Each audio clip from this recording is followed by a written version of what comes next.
आउनुस् आज म तपाईलाई अंग्रेजीको मोहनी लगाइदिन्छु। Come, I'll cast a spell of English on you. तपाई हेरिरहनु भएको छ हाम्रो इंग्लिश गुरु YouTube च्यानल। यो हो तपाईको अंग्रेजी सिक्ने ठाउँ। This is your place to learn English. सम्मोहित पार्नु अथवा सम्मोहित गर्नु लाई अंग्रेजीमा भनिन्छ hypnotize. You can't hypnotize me. तिमीले मलाई सम्मोहित पार्न सक्दैनौ। You can't hypnotize me. यो शब्दलाई अमेरिकनहरूले can't भन्छन् र ब्रिटिशले can't. American can't. British can't. हामीलाई चाहिँ छुट छ जुन भने पनि हुन्छ। Can't अथवा can't. You can't hypnotize me.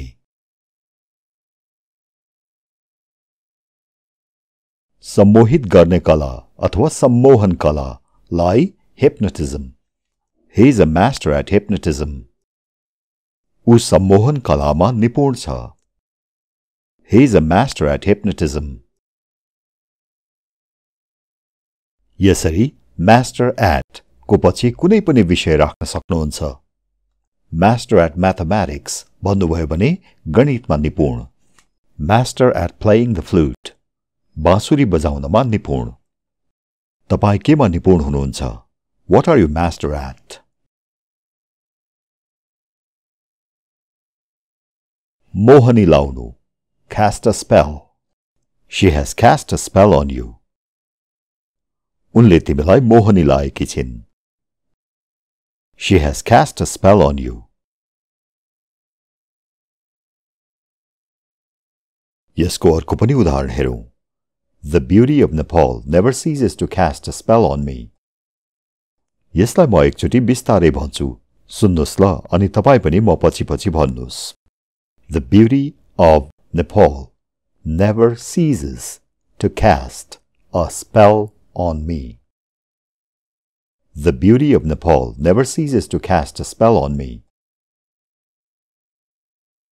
यो एकजना पर्यटकले भनेको कुरो हो। ती अमेरिकी पर्यटक वर्षेनी नेपाल आउँछन्। The beauty of Nepal never ceases to cast a spell on me.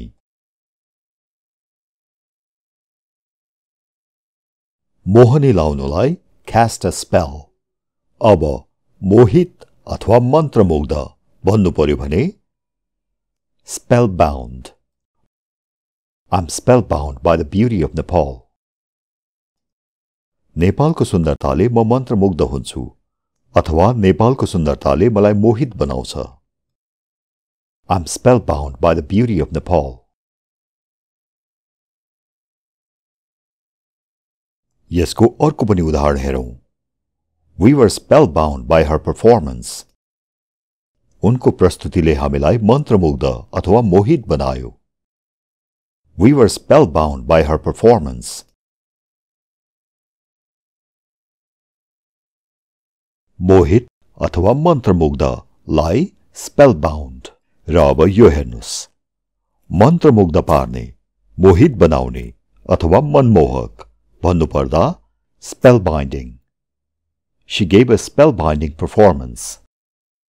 उनले मनमोहक प्रस्तुति दिइन् अथवा उनले मन्त्रमुग्ध पार्ने खालको प्रस्तुति दिइन्। She gave a spellbinding performance. The flowers in this garden are spellbinding.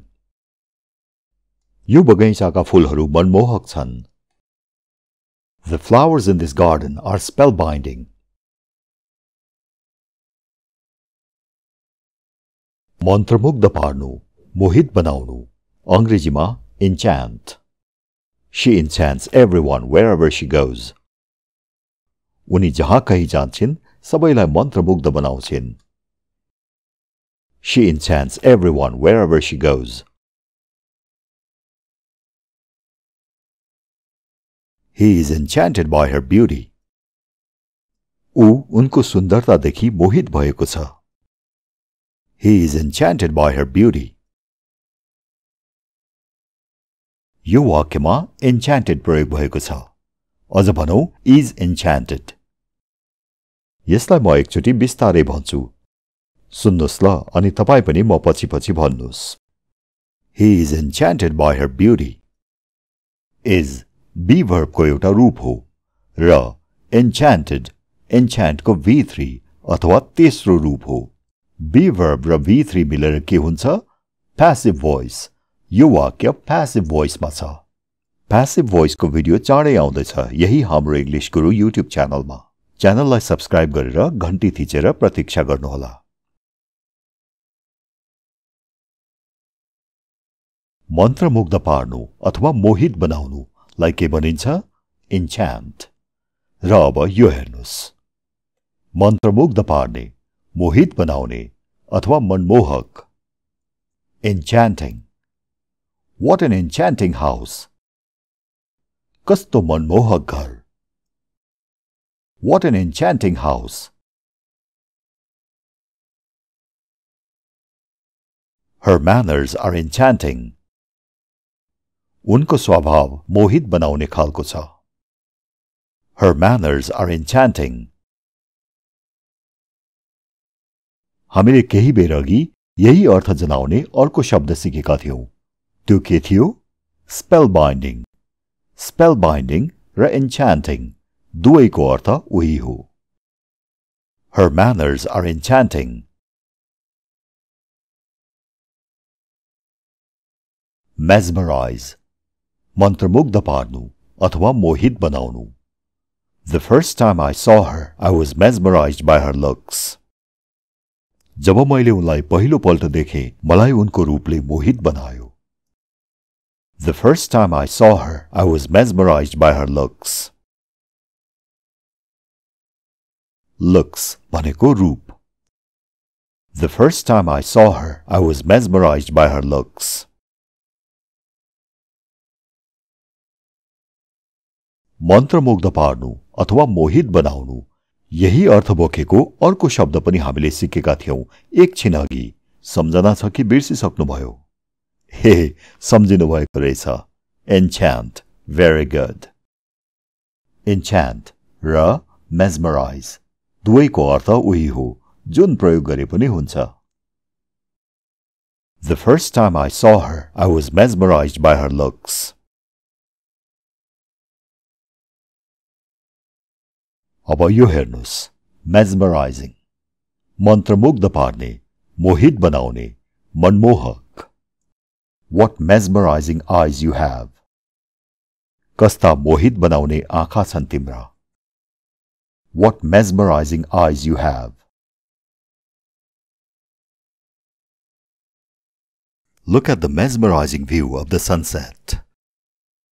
त्यो सूर्यास्तको मनमोहक दृश्यलाई हेर त।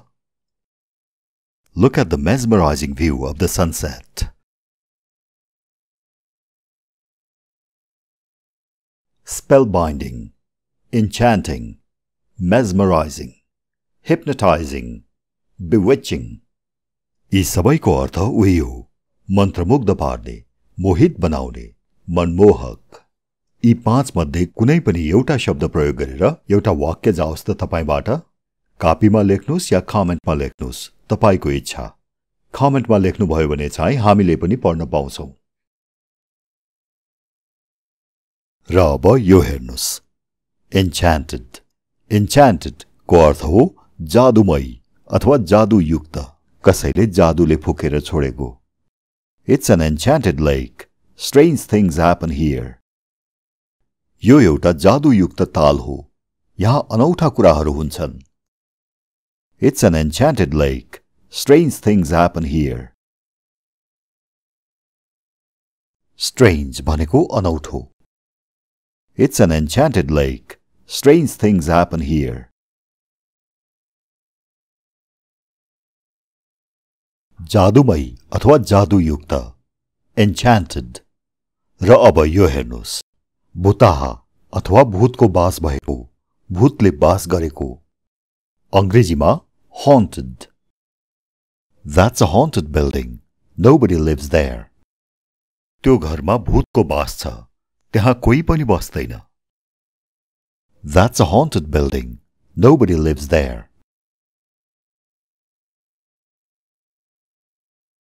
भूतको बास भएकोलाई haunted।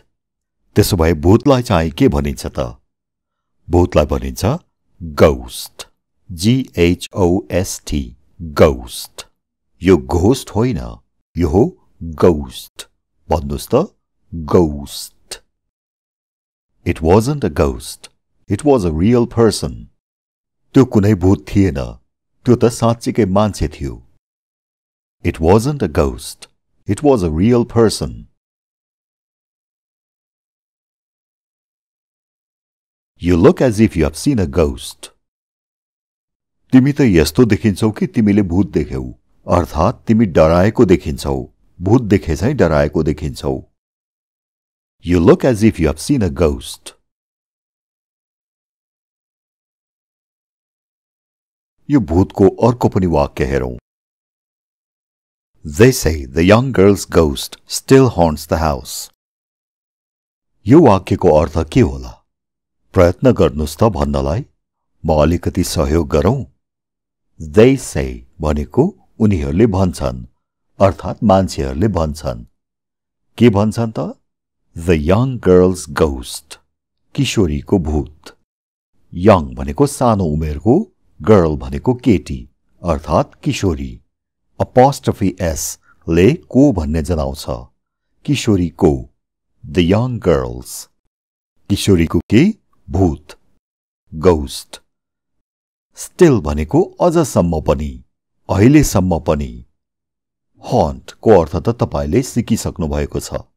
भूत प्रेतले बास गर्नुलाई भनिन्छ haunt. हुन त haunt को अर्को पनि अर्थ छ है.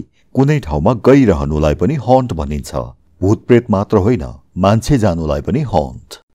तर यहाँ चाहिँ यसको अर्थ हो किशोरीको प्रेतात्माले बास गर्नु. कहाँ बास गर्छ त? The house, घर अथवा घरमा. यो the को अर्थ चाहिँ यो पनि हुन्छ, त्यो पनि हुन्छ र केही पनि हुँदैन पनि. यो कुरो हामी यही च्यानलमा आर्टिकलको भिडियोमा राम्रोसँग सिक्ने छौं है. र अब अहिले चाहिँ यो वाक्यको पुरै अर्थ के भयो त? मान्छेहरूले भन्छन् कि त्यो किशोरीको भूत अहिलेसम्म पनि त्यही घरमा बास गर्छ. They say the young girl's ghost still haunts the house. भूतको सट्टामा प्रेतात्मा भन्नु पर्यो भने चाहिँ spirit. They believe that a spirit lives in this place. उनीहरूले विश्वास गर्छन् कि अथवा उनीहरूको विश्वास छ कि यो ठाउँमा एउटा प्रेतात्मा बस्छ. They believe that a spirit lives in this place. Spirit को अर्थ प्रेतात्मा मात्र होइन, आत्मा पनि हुन्छ र जोश जागर पनि हुन्छ. यो हेर्नुस् त यहाँ. My grandfather is 80, yet he has the spirit of youth. मेरो हजुरबुवा 80 वर्षको हुनुहुन्छ, यद्यपि उहाँसँग युवाको जोश जाँगर छ. My grandfather is 80, yet he has the spirit of youth. Yet को अर्थ हो यद्यपि अथवा भए पनि. My grandfather is 80, yet he has the spirit of youth. अब जाउँ फेरि प्रेतात्मातिरै. यो हेर्नुस्. झारफुक गर्नु अथवा प्रेत भगाउनु अंग्रेजीमा कसरी भन्ने? Chant incantations. Ward off evil spirits. यी दुई कुरालाई म सम्झाउँछु ल. Chant भनेको मन्त्र पढ्नु अथवा भट्याउनु र incantations भनेको चाहिँ मन्त्र. कस्तो खाले मन्त्र भने झारफुक गर्दा प्रयोग हुने मन्त्र. सीमे भूमे अगडम बगडम. Chant incantations. झारफुके मन्त्र पढ्नु. र अब यो दोस्रो भाग हेर्नुस् त. Ward off evil spirits. Ward off भनेको भगाउनु र evil spirits भनेको नराम्रो प्रेतात्मा, दुःख दिने प्रेतात्मा. यी दुवैवटा कुरालाई मिलाएर भन्नुपर्ने हुन्छ. वाक्य हेर्नुस् त. Can you really ward off evil spirits by chanting incantations? के मन्त्र भट्याएर अथवा झारफुक गरेर प्रेत भगाउन सकिन्छ? Can you really ward off evil spirits by chanting incantations? एउटा अर्को पनि उदाहरण हेरौं. They chanted incantations to get rid of evil spirits. दुष्ट प्रेतात्मा भगाउनलाई उनीहरूले झारफुक गरे अथवा यो वाक्यलाई उनीहरूले झारफुक गरे भनेर मात्र बुझे पनि हुन्छ। They chanted incantations to get rid of evil spirits. Get rid of भनेको पनि ward off भनेको जस्तै हो, भगाउनु, पन्छाउनु वा छुटकारा पाउनु। They chanted incantations to get rid of evil spirits.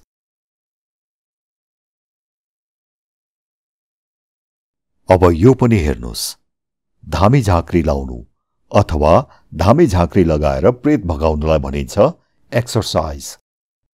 Should you exorcise or take her to hospital? उनलाई धामी झाँक्री लाउनु पर्छ कि अस्पताल लानु पर्छ? Should you exorcise or take her to hospital? धामी झाँक्री लाउनुलाई exorcise र धामी झाँक्रीलाई चाहिँ के भनिन्छ त? exorcist. जात वा थरको धामी झाँक्री भनेर नबुझ्नुहोला यसलाई। यो हो कामको धामी झाँक्री, भूत भगाउने धामी झाँक्री। ढ्याङ्ग्रो ठटाएर, लोटा बजाएर, चामल फुकेर भूत भगाउने धामी झाँक्री। They called in an exorcist to cure the sick girl. त्यो बिरामी केटीलाई निको पार्न उनीहरूले धामी झाँक्री बोलाए। They called in an exorcist to cure the sick girl. झारफुक गर्ने मान्छे अथवा धामी झाँक्री लाई अर्को पनि शब्द छ अंग्रेजीमा र त्यो हो shaman. Do shamans really cure sickness? कि धामी झाँक्रीले साँच्चीकै बिमार निको पार्छन्? Do shamans really cure sickness? धामी झाँक्री र झारफुक गर्ने मान्छेहरूले बुटी अथवा जन्तर दिने गर्छन्। त्यस्तो बुटी वा जन्तरलाई अंग्रेजीमा के भनिन्छ त? त्यसलाई भनिन्छ amulet. Amulet. Amulet. The shaman gave me an amulet to wear on my forearm. ती धामीले मलाई पाखुरामा लाउन एउटा जन्तर दिए। The shaman gave me an amulet to wear on my forearm. पाखुरालाई forearm भनिन्छ। शरीरका विभिन्न भागहरूलाई अंग्रेजीमा के भनिन्छ? त्यो भिडियो त तपाईले यो हाम्रो इंग्लिश गुरु YouTube च्यानलमा हेर्नुभएकै होला। हेर्नुभएको छैन भने यो च्यानलमा गएर हेर्नुस् ल। हाम्रो इंग्लिश गुरु बडी पार्ट्स भनेर युट्युबमा खोज्नुस्, पाउनुहुनेछ। तपाई हामी नेपालीहरू आँखा लाग्नु अथवा नजर लाग्नुमा पनि विश्वास गर्छौं। बाहिर निस्कदा बच्चालाई कालो टीका लगाइदिन्छौं आँखा लाग्नुबाट जोगाउन। आँखा लाग्नु अथवा कसैको नराम्रो नजर लाग्नुलाई अंग्रेजीमा भनिन्छ get the evil eye. You may get the evil eye. तिमीलाई नराम्रो नजर लाग्ला है। You may get the evil eye. Evil eye भनेको नराम्रो नजर, get भनेको पाउनु, अर्थात नराम्रो नजर लाग्नु, आँखा लाग्नु।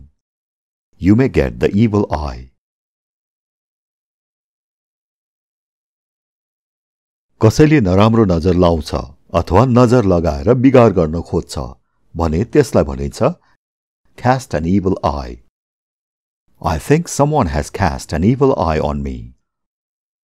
मलाई लाग्छ कसैले मलाई नराम्रो नजर लगाए जस्तो छ अथवा मलाई कसैले आँखा लगाए जस्तो छ। I think someone has cast an evil eye on me. I think को अर्थ हुन्छ म सोच्छु, तर यस्तो वाक्यहरुमा म सोच्छु भन्ने अर्थ लाग्दैन, मलाई लाग्छ भन्ने अर्थ लाग्छ। मलाई त्यो ठीक छ जस्तो लाग्छ भन्नु पर्यो भने I think it's fine. I think it's fine. अब कसैले नजर लगायो अथवा कसैको आँखा लाग्यो भने त्यो उतार्नु अथवा भगाउनु त पर्यो नै। नजर उतार्नु अथवा नजर लागेको भगाउनु। Ward off the evil eye. We took the baby to a shaman to ward off the evil eye. आँखा लागेको भगाउन हामीले बच्चालाई झारफुक गर्ने कहाँ लग्यौं। We took the baby to a shaman to ward off the evil eye. Ward off भनेको भगाउनु। Ward off को सट्टामा cast off पनि भन्न मिल्छ. Cast off the evil eye. Why do you put a black dot on the baby's forehead? बच्चाको निधारमा किन कालो टीका लगाउँछौ अथवा लगाउने गर्छौ? Why do you put a black dot on the baby's forehead? Forehead भनेको निधार. Why do you put a black dot on the baby's forehead? To cast off the evil eye. नराम्रो नजर हटाउनका लागि अथवा नराम्रो नजरबाट बचाउनका लागि. To cast off the evil eye. Witch भनेको बोक्सी वा डाइनी. It's illegal to accuse someone of being a witch. कसैलाई बोक्सीको आरोप लगाउनु गैर कानूनी हो. It's illegal to accuse someone of being a witch. Illegal भनेको गैर कानूनी अथवा कानून विपरीत. It's illegal to accuse someone of being a witch. Nepali शब्द बोक्सी लाई अंग्रेजीमा witch र अब झारफुक गर्ने मान्छेलाई यो पनि भनिन्छ. Witch doctor बोक्सीको डाक्टर. Witch doctor भनेको धामी झाँक्री अथवा झारफुक गर्ने मान्छे जसलाई shaman पनि भनिन्छ. र पुजारीलाई चाहिँ के भनिन्छ त? मन्दिरमा पूजा गर्ने पुजारीलाई. पुजारीलाई अंग्रेजीमा भनिन्छ priest. Who is the priest here? यहाँको पुजारी को हो अथवा यहाँ को पुजारी छ? Who is the priest here? पुजारीलाई priest भनिन्छ भने पूजा गर्नुलाई चाहिँ के भनिन्छ त? पूजा गर्नुलाई भनिन्छ worship. Do you worship God? के तिमी भगवानको पूजा गर्छौ? Do you worship God? पूजा गर्नुलाई worship र प्रार्थना गर्नुलाई pray. Do you pray to God? के तिमी भगवानलाई प्रार्थना गर्छौ? Do you pray to God? भगवानको पूजा प्रार्थना गर्दा हामी के चढाउँछौं? प्रसाद अथवा प्रसादी. Offerings. Take some offerings when you go to temple. मन्दिर जाँदा केही प्रसाद लिएर जाऊ. Take some offerings when you go to temple. चढाउने प्रसादलाई offerings, तर मन्दिरबाट लिएर आउने प्रसादलाई अर्कै नाम छ. यसलाई अंग्रेजीमा यसो भनिन्छ blessed food अथवा sacrament. यो दोस्रो शब्द sacrament चाहिँ ईसाई धर्मावलम्बीहरूले प्रयोग गर्ने शब्द हो जसलाई holy bread and wine पनि भनिन्छ. हिन्दू बौद्ध धर्मावलम्बीहरूले blessed food भने हुन्छ. We brought some blessed food from the temple. हामीले मन्दिरबाट अलिकति प्रसाद लिएर आएका छौं. We brought some blessed food from the temple.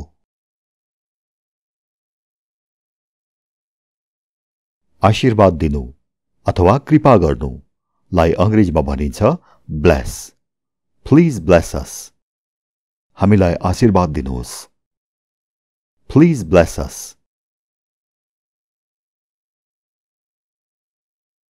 आशीर्वादलाई भनिन्छ blessing. Give me your blessing. मलाई आशीर्वाद दिनुहोस् अथवा मलाई तपाईको आशीर्वाद दिनुहोस्. Give me your blessing. We receive blessings from our elders at Dasai. हामी हाम्रा ठूला बडाहरूबाट दशैंमा आशीर्वाद थाप्छौं. We receive blessings from our elders at Dasai. Elders भनेको ठूला बडा. We receive blessings from our elders at Dasai. आशीर्वादलाई blessing भनिन्छ भने वरदानलाई चाहिँ के भनिन्छ त? वरदानलाई भनिन्छ boon. B-O-O-N. Boon. This life is a boon. यो जीवन एउटा वरदान हो। This life is a boon. वरदानलाई boon। अब श्रापलाई चाहिँ के त? वरदानको उल्टो श्रापलाई भनिन्छ curse। श्राप अथवा श्राप दिनु, सराप्नु दुवैलाई curse। नाउन पनि curse, verb पनि curse। She curses everyone. उसले जसलाई पनि सराप्छे। She curses everyone. यहाँ यो शब्द curse verb को रूपमा प्रयोग भएको छ। curse नभनेर curses किन भनेको होला त यहाँ? यो कुरो हामीले यही हाम्रो इंग्लिश गुरु YouTube च्यानलमा विभिन्न भिडियोहरुमा सिकिसकेका छौं। यदि तपाईले ती भिडियोहरु हेर्नु भएको छैन भने यो च्यानलमा गएर हेर्नु होला है। यो वाक्यलाई फेरि एकचोटी सुनौ। She curses everyone. She cursed him for forgetting his promise. उनले उसलाई आफ्नो वचन भुलेकोमा सरापिन्। She cursed him for forgetting his promise. Promise भनेको वचन, forget भनेको भुल्नु, for forgetting भनेको भुलेकोमा। यसको अर्थ भुल्नको लागि पनि हुन्छ, तर यहाँ चाहिँ यसको अर्थ हो भुलेकोमा। She cursed him for forgetting his promise. यहाँ यो शब्द curse नाउनमा प्रयोग भएको छ कि वर्बमा? हो, वर्बमा। अझ वर्बको past tense मा। cursed यो past tense हो। अझ भनौं simple past tense, curse को V2, V1, V2, V3 इत्यादि वर्बका विभिन्न रूपहरूको बारेमा हामीले अर्कै भिडियोहरुमा सिकिसकेका छौं। ती भिडियोहरु हेर्नलाई यो हाम्रो इंग्लिश गुरु YouTube च्यानलमा जानुहोला। अब यो वाक्य हेर्नुहोस्। यहाँ चाहिँ curse नाउनको रूपमा प्रयोग भएको छ। His wealth proved a curse to him. उसको सम्पत्ति उसको लागि श्राप सिद्ध भयो। His wealth proved a curse to him. उसको सम्पत्ति उसको लागि किन श्राप भयो? त्यो मलाई नसोध्नुहोला, उसैलाई सोध्नुहोस्। म चाहिँ तपाईलाई यति मात्र भन्न सक्छु कि यहाँ curse नाउनको रूपमा प्रयोग भएको छ। यहाँ curse को अर्थ हो श्राप। सराप्नु भन्ने अर्थमा curse प्रयोग गर्नुभयो भने verb हुन्छ र श्रापको अर्थमा प्रयोग गर्नुभयो भने नाउन हुन्छ। verb र नाउन कसरी छुट्याउने, कुन verb हो कुन नाउन हो कसरी जान्ने, उही शब्दलाई verb र नाउनमा कसरी प्रयोग गर्ने, यो विषयमा पनि अर्कै भिडियो छ यो हाम्रो इंग्लिश गुरु YouTube च्यानलमा। हेर्न बिराउनु भएको भए फुर्सदमा हेर्नुहोला ल। curse को अर्थ श्राप अथवा सराप्नु मात्र होइन, यसको अर्थ यो पनि हुन्छ छाडा बोली।